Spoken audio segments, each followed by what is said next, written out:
God's political statement. You know, that's dangerous, isn't it? That's a dangerous one. Every once in a while you go under a bridge and you see some banner there. There's one I've been seeing with the American flag upside down, you know, it's like everybody's got a political statement, don't they? And we think, well, God, you know, some political party, the vote for the Republicans is God's party, right? Wait. Oh, wait, the vote for the Democrat Party is God's party, right? Green Party. Oh, I know. Green Party is the party, right? Sometimes Green Party sometimes means green from money, just like all the parties, huh? Anyway. Libertarian, or maybe you opt out completely.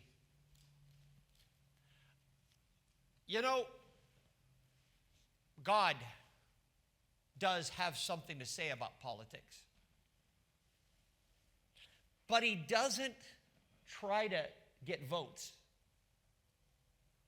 He's not out there rubbing elbows, or should I say, working the hands. Something larger. Turn with me in your Bibles to Daniel chapter 1. We'll start off this piece with Daniel chapter 1.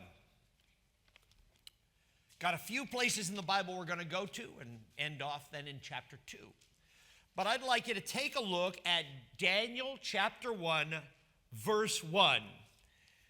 Okay, now here's the names. I know whenever I do the Bible study, there's a name of a king named King Jehoiakim. How do you like that name? Jehoiakim. Jehoiakim. Well, we're going to get even a longer one very soon. Jehoiakim, who is the third year reigning where? Judah, which means Jerusalem. Now, you have to understand that this was after the northern kingdom of Israel fell. Because, you know, Israel became two nations. Do you know that, right? The children of Israel were 12 tribes. But after Solomon died, his son Rehoboam decided he was going to tax people even more than Solomon did. And it tore the nation in two. 10 tribes went north, 2 tribes stayed south. 3, really, because the Levites also were in Jerusalem because that's where the temple was. Tore the nation apart. And Jeroboam, a general, went to Samaria and set up a golden calf there and said, we'll worship Jesus, we'll worship God with this. So the northern kingdom had a lot of problems. And all the stories of Elisha and Elijah are all the northern kingdom. Then there's the southern kingdom, which is in Jerusalem. They did better. Hezekiah did some great things. But even though they did some great things, they still fell, came up, fell, came up, fell. When you read the story, it's like a few hundred years. One king does good in the eyes of the Lord, the second king, third king, that kind of thing. That's how it went. And, in 722 BC, sorry for the history lesson, guys, but this will help you understand the politics. 722, the northern kingdom of Israel fell to a country called Assyria. We've got a few brothers and sisters actually here that are Assyrian. I don't see them right now, Alan, but Assyrian in descent. And the Assyrian kingdom, by the way, interestingly enough, the Assyrian kingdom became Christian very quickly after Jesus. It's another one of those. There's a strong Assyrian Christianity. You know that. So even though there were negatives, there's positives. Just like with America, sometimes there's negatives. But God can use those sometimes. Isn't it true? So what happens is they fall. which makes the southern kingdom in Jerusalem nervous, very nervous. 200 years later, we have King Jehoiakim. He was given his name by Necho, Pharaoh of Egypt, because he was making pacts with Egypt. Now let me ask you something. If you're Israel and Egypt had been your slave owner in the past, do you really want to make a deal with Egypt?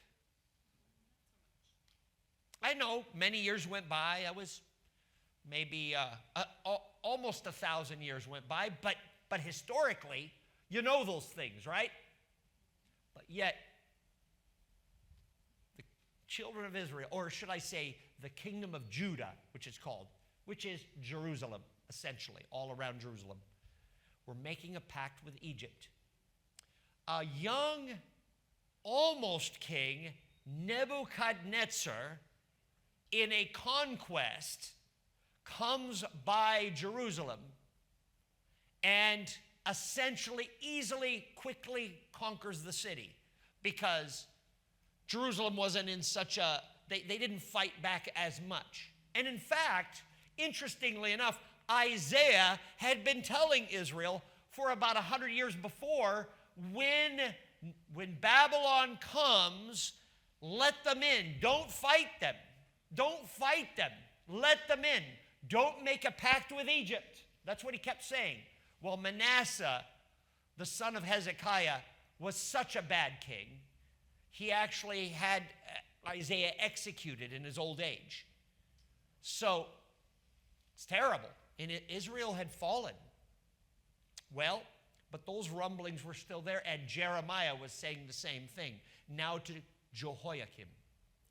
But Egypt had made such a political deal with Jehoiakim that Jehoiakim, after he was on the throne, after this all happened, he still kept trying to connect up with Egypt. Because, he was named by the Egyptian pharaoh, so that tells you a lot, right? So Nebuchadnezzar comes to Jerusalem. And he conquers it pretty quickly, but he doesn't destroy it at all. And he asks let's read it here, Daniel chapter 1. King Nebuchadnezzar came to Jerusalem, besieged it, and the Lord delivered Jehoiakim, the king of Judah, into the hand of Nebuchadnezzar, right? How do you like that name? Nebuchadnezzar. Do you know what that means? Do you know what the name means? Okay, you know what Tsar is, right? It's in Russian still to this day. It's from Greek, and even in ancient language, Tsar, king. Nabu is a god in the Babylonian pantheon. Nebuchadnezzar means Nabu is my king. Remember that. Talking about politics again. Okay? So, he takes Jehoiakim, and he takes him prisoner for a bit, takes Jerusalem, and it says here, he delivered him into his hands, and some of the articles of the temple of what? Are you in the chapter 1 of Daniel? Verse 2. Are you ready? I'm going to start all over again. I want you in your Bibles. All right, ready? 3, 2, 1. And he besieged it. The Lord delivered Jehoiakim into his hand, along with some of the articles from the temple of God. Nebuchadnezzar means Nabu is my king. So he takes the stuff from the temple of God and drags it to his own God's temple. Do you know what that means? It means your God is not God. My God is in charge of your God. And my God, of course, blesses me. Do you understand the politics? It's kind of like, today, people don't have gods, but We even have companies we use for our phone. People like Apple, some people like Android, some people, and I don't deal with Apple. Or I don't deal with, I'm the same. If it's a Windows PC, don't want to deal with it. I'm like, nope, not going to deal with it. But then the Windows guy says, you're Macs, they all do terrible. We all have our way of doing things, and it turns into politics, doesn't it? And in the ancient world, the gods were that way. It was a whole system. In fact, many non-Christians or atheists say that our religion is the same way.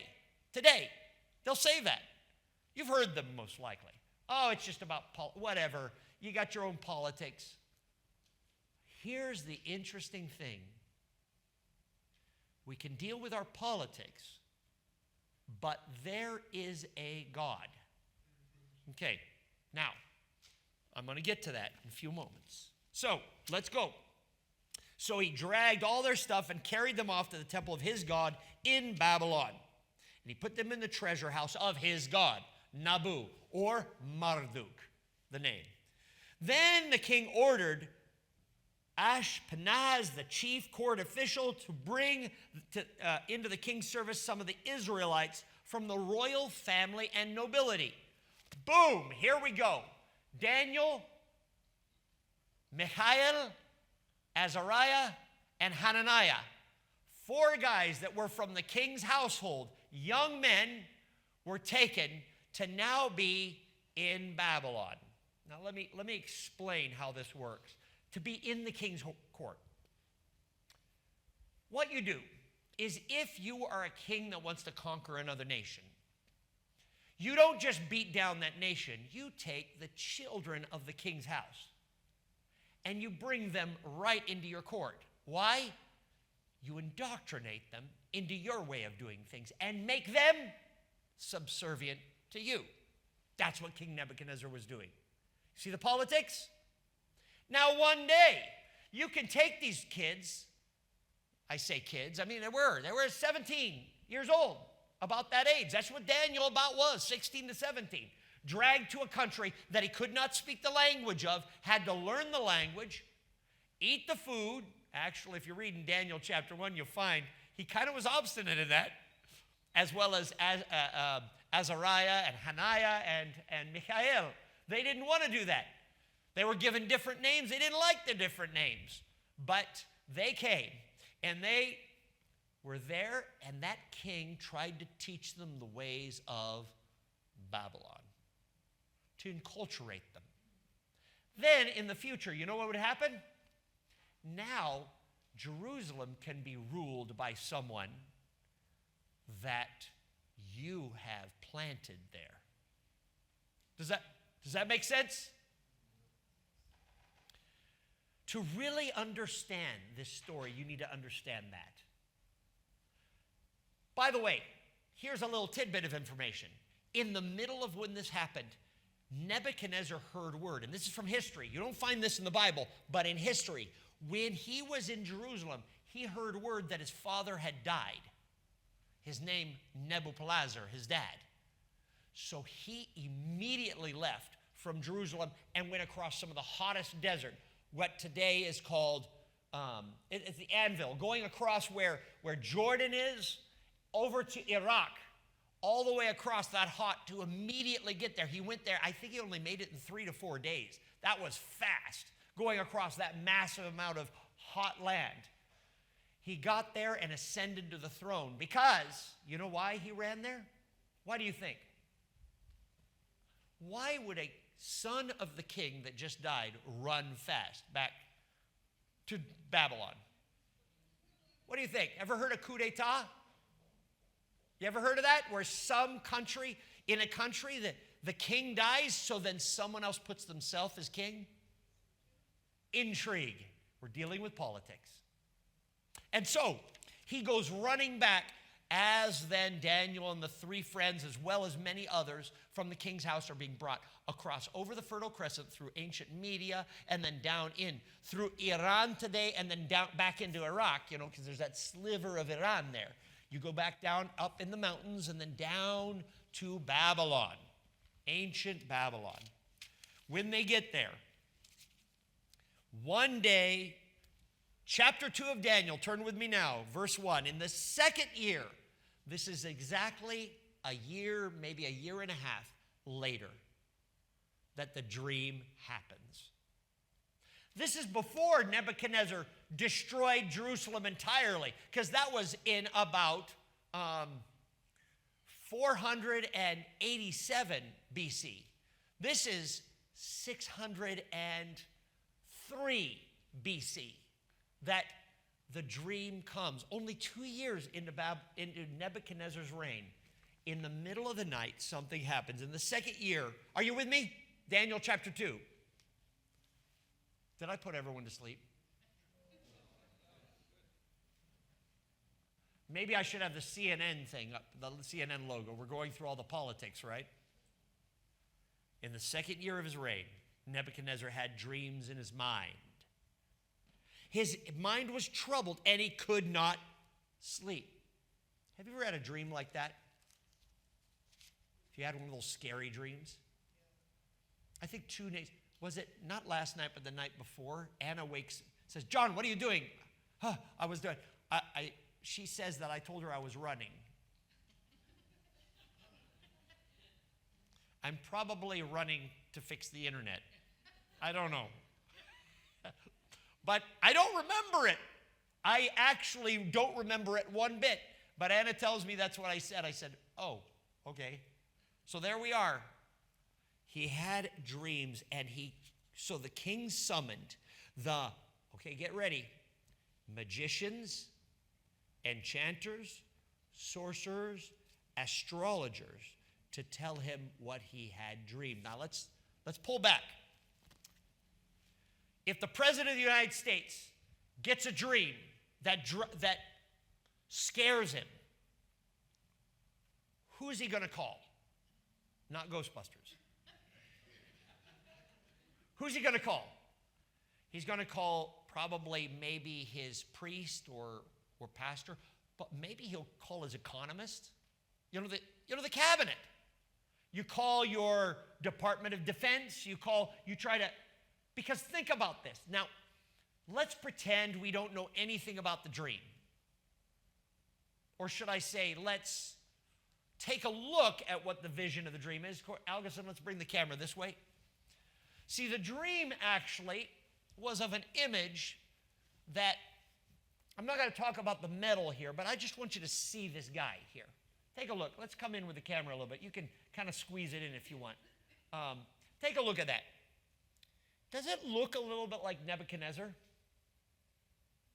Does he look a little bit like Nebuchadnezzar would look? You think? What do you think? If there was a dream with an image like this, and you're a king, and the image looks maybe kind of like you think the message, because why would you receive the message unless it was about you, right? And if that image was destroyed, what do you think the gods were going to be telling you? What do you think? If this looked like Pastor John, and I'm standing there, and I had a dream that somehow a big rock came and destroyed an image that looked like me, what would I think? What? The end of the reign. Either that or I ate too much last night. Either that, right? Right? You think the gods are telling me that I'm going to be gone. So now, let me ask you. If you think, and remember, he's not Christian, he's Babylonian. If the gods are showing me that I'm going to be destroyed, who's the first person that's going to destroy you if you're a king in the ancient world? Who do you think? Oh, Sherry, an insider. You know how that is with the White House, with leaks, right? You try to do something, and all of a sudden you find out that CNN has all your information the next day, and you look at the 4 or 5 people you talk to and say, which one's the leaker? Maybe it's 2 of them. Maybe it's 1. Maybe there's a bug on the wall, right? You know what I mean? That's how it is. Nebuchadnezzar looks and brings in the ones who eat at his table and asks them, tell me the dream. Okay, here we go. I love doing the Bible study. You guys have been through the Bible study. You've been through the Bible study. You've been through this one. There's quite a few people here who've been through this Bible study lately. And what I love is when a little kid is doing the Bible study, because if I get into this, there's one child named William, a Chinese boy. He's really smart, and he really gets into it. And I say, okay, here we go. I start telling the story, and he starts saying, oh. I tell him that, that thing of, well, maybe it was the king.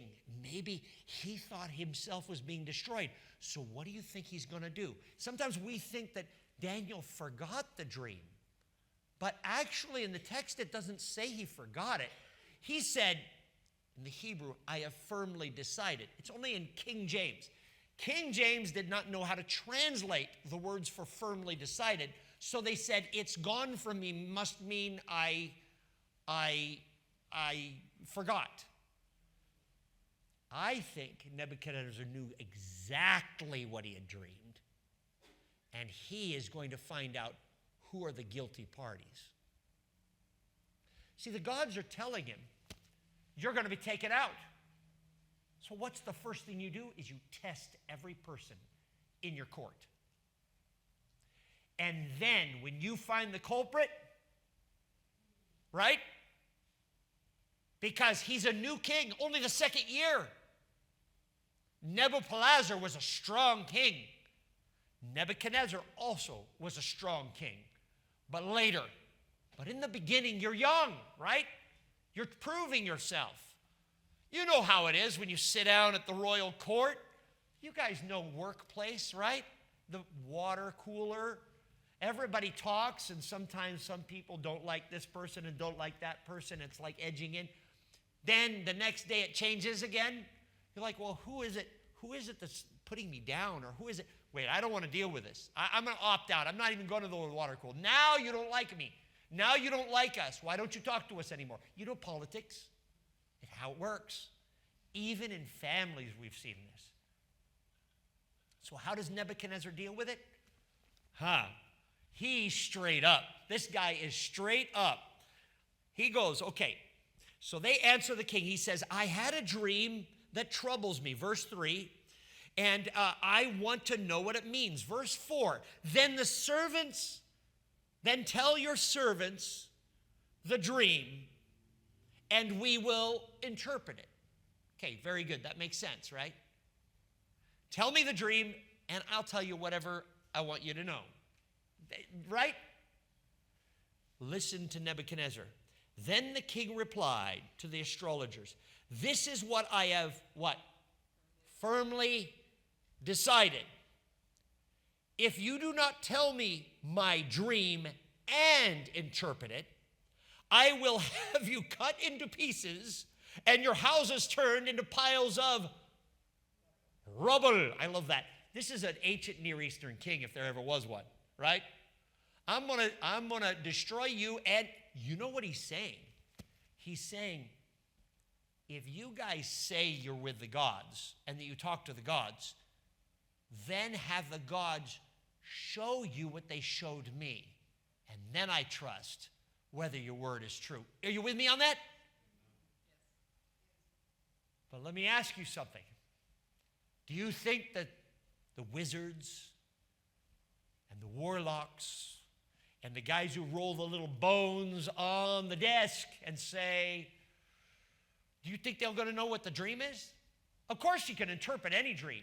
Someone says to me, I say, okay, this is how I was when I was, my dad would have this dream too as a pastor. You have a dream, you get up in front of the pulpit, and then you look down and you find out you have no pants on.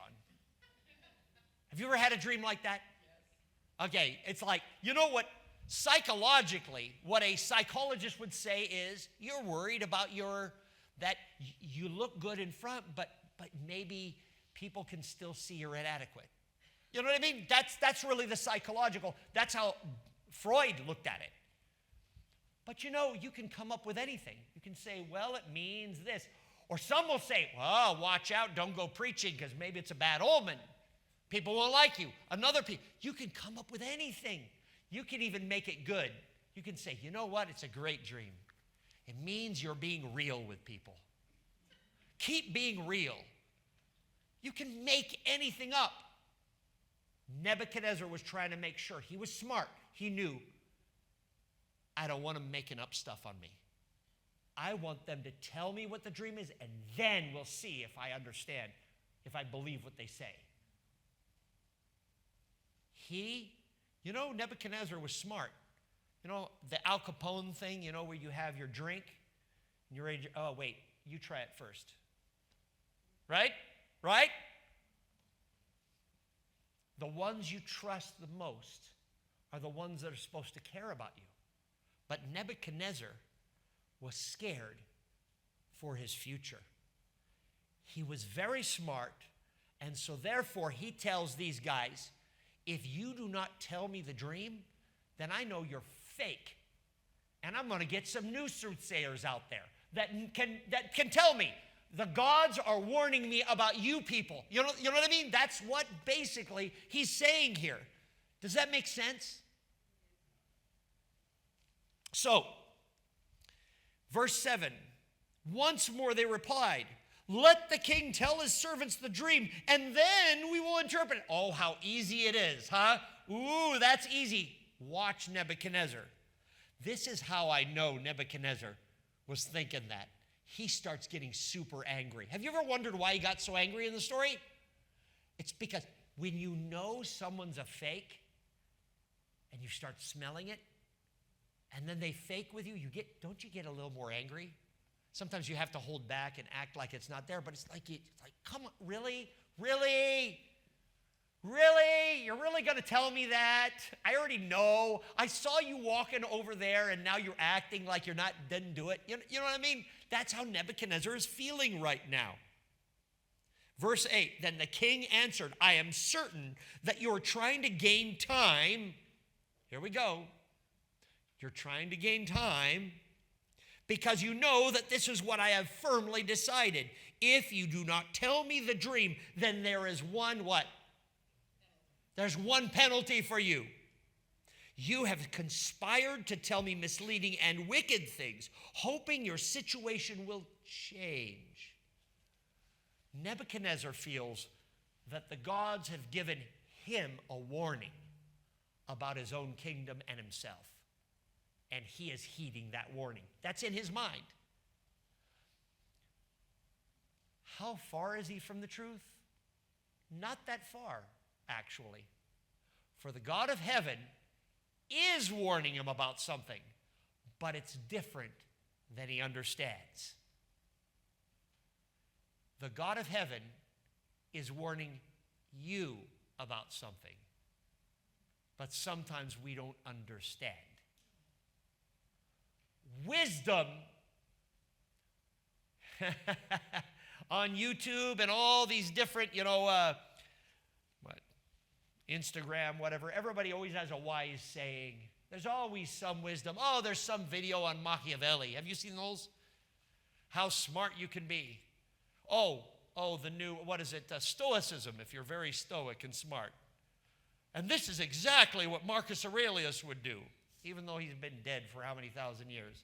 For 1,500 years, 300, 800 years. Come on. Wisdom does not come from YouTube. Are you alive? Yes. Wisdom does not come from Facebook. Believe you me. Wisdom doesn't come from Instagram, and it certainly doesn't come even from your church. I know I'm a pastor of a church, aren't I? I'm supposed to say, I am wise. And everybody else is dumb. How much? You're going to have a clip of that. Now I'm going to be in trouble. We all like to be the smartest guys in the room. Gals, guys. Right? Wisdom doesn't come from stuff.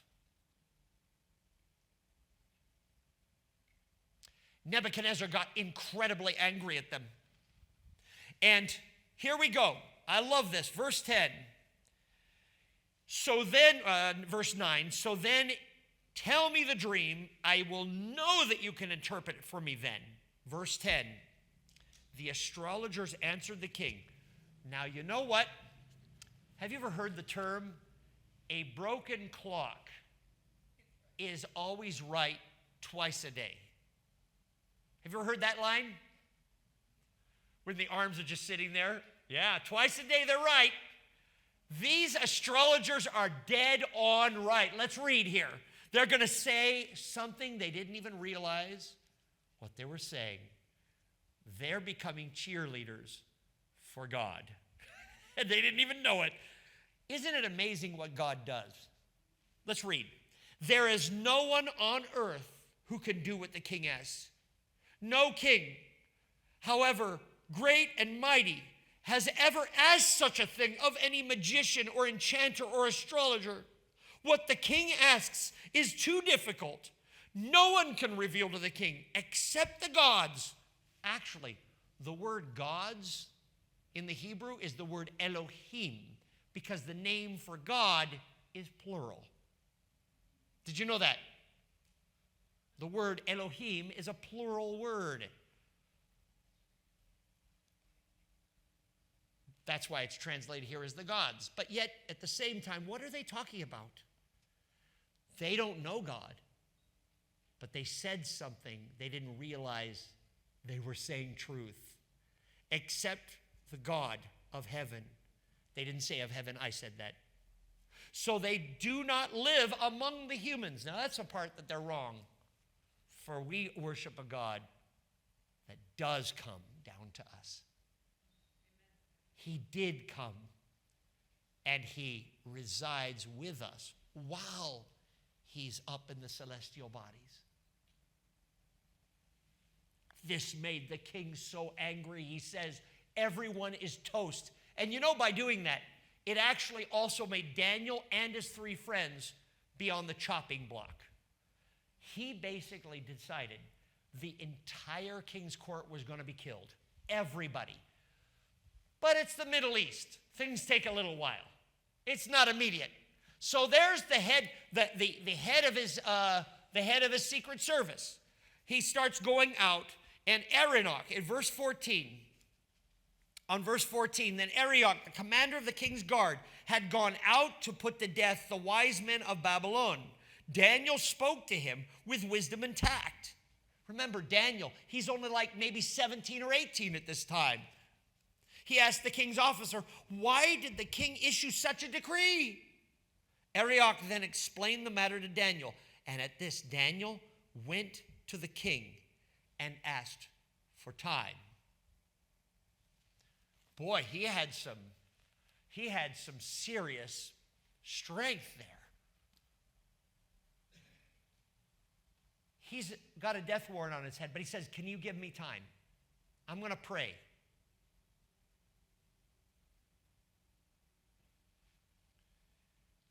Whenever we go through our problems and our worries, the first thing we always turn to is someone with money or federal governments or police or whatever it is.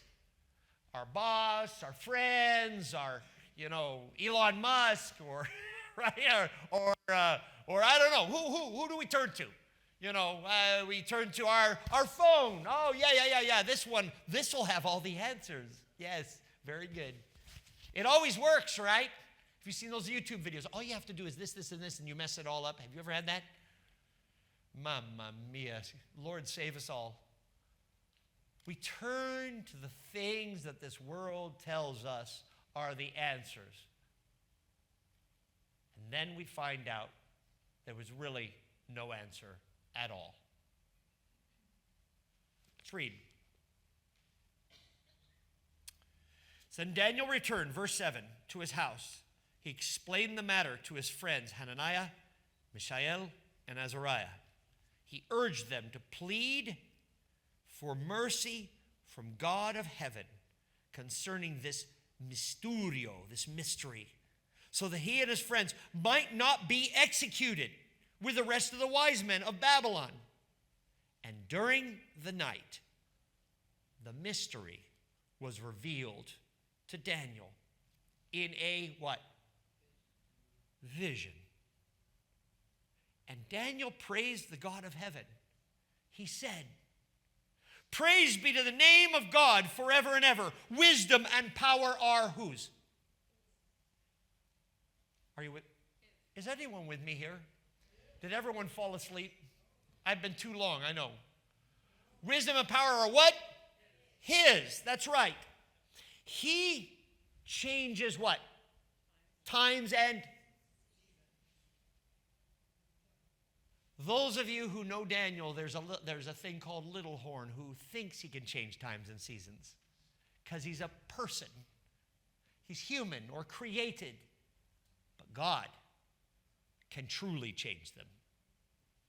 He, God of heaven, changes times and seasons. He deposes kings and he rises others up. You know what that means? That means that even the president last time and the president this time, God was there with it. Doesn't mean he likes what they do. It just means he's in charge.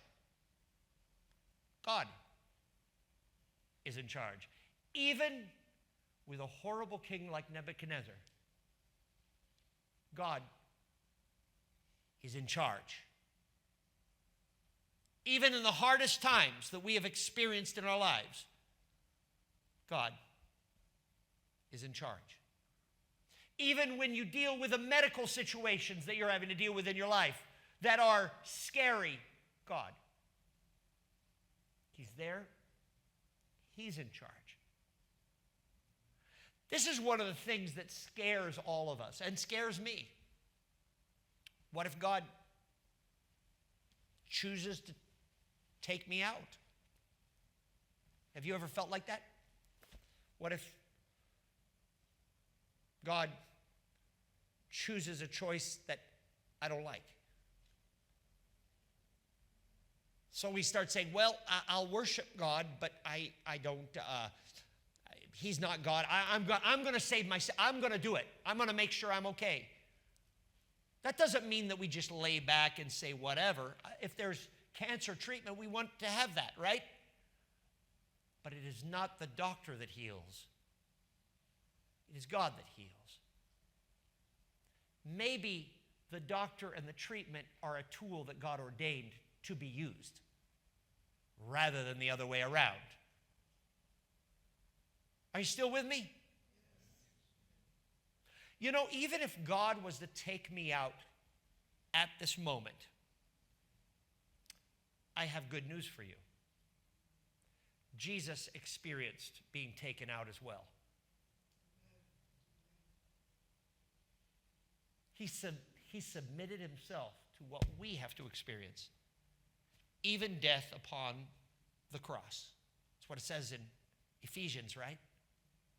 Submitted himself, even death upon the cross. Maybe it's Philippians, I don't know. Sometimes I get them mixed up. God became a person and experiences life under a despot and still loves that despot. So what's my problem? You know what I mean?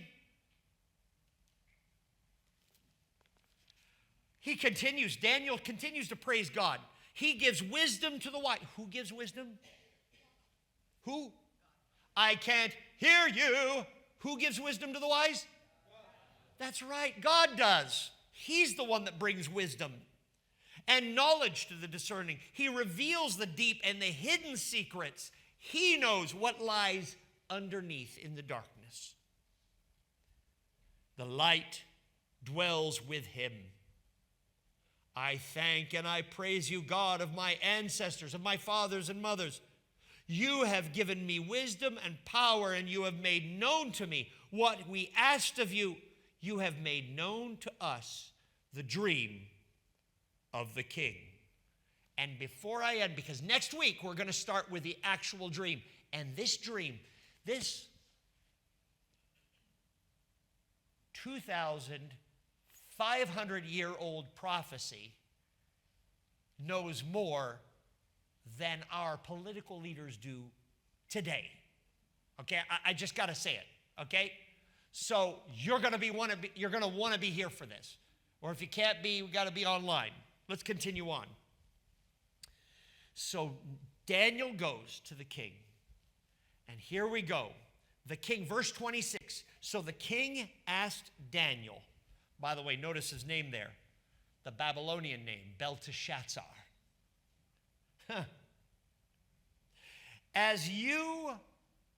Are you able to tell me what I saw in my dream and interpret it? Verse 27. Daniel replies. Here we go. Remember the wise men that are right like a clock that's broken twice a day, it's right? Here we go. Daniel reported, no wise man, enchanter, magician, or diviner can explain to the king the mystery he has asked about. Daniel's saying, I can't do it. Listen, I'm sure Nebuchadnezzar's getting annoyed already just hearing that. Because you know these guys that are used to power, they like answers like now, especially this guy. Nebuchadnezzar was serious. Verse 28, but there is a what? There is a God. Where? In heaven, who reveals mysteries. He has shown King Nebuchadnezzar what will happen in the days to come. Your dream and visions that passed through your mind as you were lying in your bed are these. We end there. So next week. But let me ask you something. When you have problems in your life, the first thing you turn to, what is it? Same here. My issue is I always go to trying to think everything out, and I get a schematic in my head. Okay, if I do this, and I do that, and I do that, oh, it's wrong. Okay, I go to that. Just like with the network today, right? Okay, if I just do this, this, and this, everything, no, it doesn't work again. Okay, what do that's our minds do that. Or sometimes we turn to a trusted person, and that person's supposed to figure it out. If they don't figure it out, we get angry at them, right? Or maybe we turn to our phone, or maybe we turn to our parents, or maybe we turn to our kids, or maybe we turn to our boss. We come up with all these things, and isn't it interesting that the very last person we talk to oftentimes is God? I want you to know that at your fingertips, the powers of the universe reside, but you don't access it. But that does not mean that you're going to get everything you want. You have to be willing to allow God to be in charge, but realize that all the wisdom beyond this planet resides next to you. Instead of Nebuchadnezzar, let's turn to him. Let's turn to Jesus, who is the embodiment of the great God